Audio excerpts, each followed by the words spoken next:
చేస్తున్నా అనుకుంటున్నారండి. అవునండి, నిజమే. నేనైతే చూడండి, నా మనీ ప్లాంట్ మొక్క ఎంత బాగా పెరిగిందో చూడండి. అసలు అంటే అక్కడి నుంచి ఇంతవరకు ఇంకా ఇంట్లోకి కూడా వెళ్ళిపోతుందండి. నాకు మొక్కలు అంటే చాలా ఇష్టం అండి. మొక్కలు పెంచడం అంటే ఇంకా ఇష్టం. ఎంతో ప్రాణంగా చూసుకుంటానండి వాళ్ళని. ఎవరన్నా ఆడుకున్నప్పుడు పిల్లలు కానీ ఎవరన్నా సరే ఒక కొమ్మ విరిగిన ఆకు తెంపినా సరే వాళ్ళతో ఖచ్చితంగా గొడవ పెట్టేసుకుంటాను. అంత ప్రాణంగా పెంచుతాను నేను మొక్కల్ని. చూడండి, మనీ ప్లాంట్ మొక్క ఆ బ్యాక్ సైడ్ నుంచి వీడియో స్టార్టింగ్ నుంచి చూసాను కదండి, అక్కడ నుంచి ఎంత బాగా గ్రోత్ అవుతుందో. ఇంకా చూడండి, నా తులసి మొక్క ఇంకా చూపిస్తా.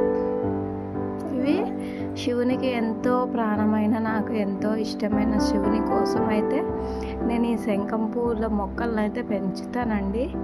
ఒక వీడియోలో చెప్పాను కదండి, నాకు శివారాధన, శివభక్తి అంటే నాకు చాలా ఇష్టమని. నేను ఆయన కోసం అయితే ఈ మొక్కలు అయితే పెంచానండి. ప్రతిరోజు నేను ఈ పువ్వులు కంపల్సరీ తీసి శివునికి అయితే సమర్పిస్తానండి. నేను కానీ మా వారు కానీ ఎవరైనా కంపల్సరీ అండి. ఈ మొక్క అయితే కనీసం ఒక 100 పూలన్నా పూస్తుందండి డైలీ. ఇంకా కింది నుంచి చూడండి, ఈ కింది నుంచి స్టార్ట్ అయ్యి మొత్తం ఈ పై వరకు అయితే ఈ మొక్కను ఇంతవరకు అయితే పెంచానండి. అయితే ఇంకా ఈ ముందు కూడా ఇలా వచ్చేసిందండి. మొన్ననే కట్ చేసేసాను, ఎందుకంటే ఇవైతే పురుగులు అయితే వచ్చేస్తున్నాయి, పిల్లలకి అది పాకేస్తాయి అని అయితే కట్ చేశాను. బ్యాక్ సైడ్ మొత్తం అయితే చాలా సూపర్గా పూలు అయితే వస్తాయండి. వైట్ శంఖం పూలండి. ఇవన్నీ ఇప్పుడు మీకు ఎందుకు చూపిస్తున్నానంటే అండి, చెప్తాను ఒక్క నిమిషము. నేనైతే ఈ వీడియో తీయడానికి కారణం ఏంటంటేనండి, నేను ఒక చిన్న విత్తనం వేసి ఇంత పెద్దదిగా చేశాను, నా చేతులతో పెంచాను కదా. ఇప్పుడు నేనే ఈ మొక్కలన్నింటినీ తీసేయాల్సిన పరిస్థితి అండి.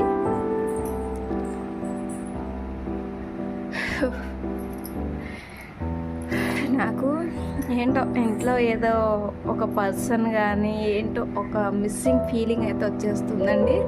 ఇవైతే ఇప్పుడు తీసేయాల్సిన పరిస్థితి అండి, ఎందుకంటే ఓనర్స్ అయితే ఇల్లు అయితే రీమోడలింగ్ చేయించుకుంటారంట. అందుకనే ఈ మొక్కలన్నీ అయితే ఈ మొక్కలన్నీ అయితే తీసేస్తున్నారండి. ఇంకా నాకు ఎప్పటికన్నా ఈ వీడియోలో గుర్తుగా ఉంటాయి. ఇంకా హౌస్ షిఫ్ట్ అయినా మళ్ళీ ఇలా పెంచుకోగలనో లేదో కూడా తెలియదు కదండి. అందుకనే ఈ వీడియో తీస్తే ఇప్పటికీ నాకు ఇలా గుర్తుగా భద్రంగా ఉంటుందని అయితే నేను ఈ వీడియో అయితే తీసుకుంటున్నానండి. ఇంకా ఇంకొకటి ఏంటంటేనండి, నాకు బాగా ఒకటైతే అనిపించిందండి, నాదంటూ ఒక ఇల్లు అనేది నేను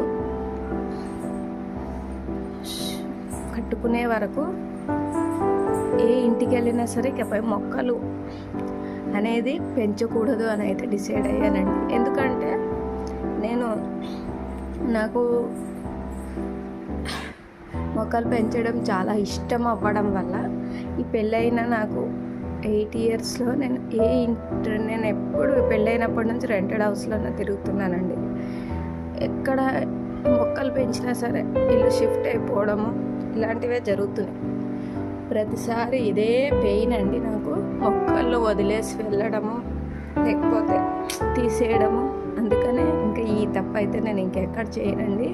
ఎందుకంటే మొక్కలు పెంచడం మళ్ళీ వాళ్ళ ప్రాణాలు తీసేయడం అనేది నాకు నచ్చట్లేదు. అది నా ఇల్లు అయితే శాశ్వతంగా ఉంచుకోవచ్చు కదండి.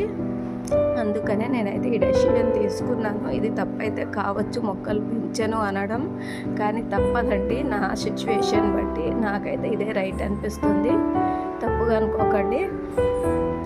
ఈ వీడియో ఇంతటితో అయితే ఎండ్ చేసేస్తున్నానండి. నాకైతే చాలా ఎమోషనల్ ఫీలింగ్ వచ్చేస్తుంది. అందుకనే ఈ వీడియో కనుక నచ్చినట్లయితే లైక్ చేయండి, షేర్ చేయండి, ఛానల్ అయితే సబ్స్క్రైబ్ చేయండి. అందరూ మొక్కలను అయితే తప్పకుండా పెంచండి. Bye friends.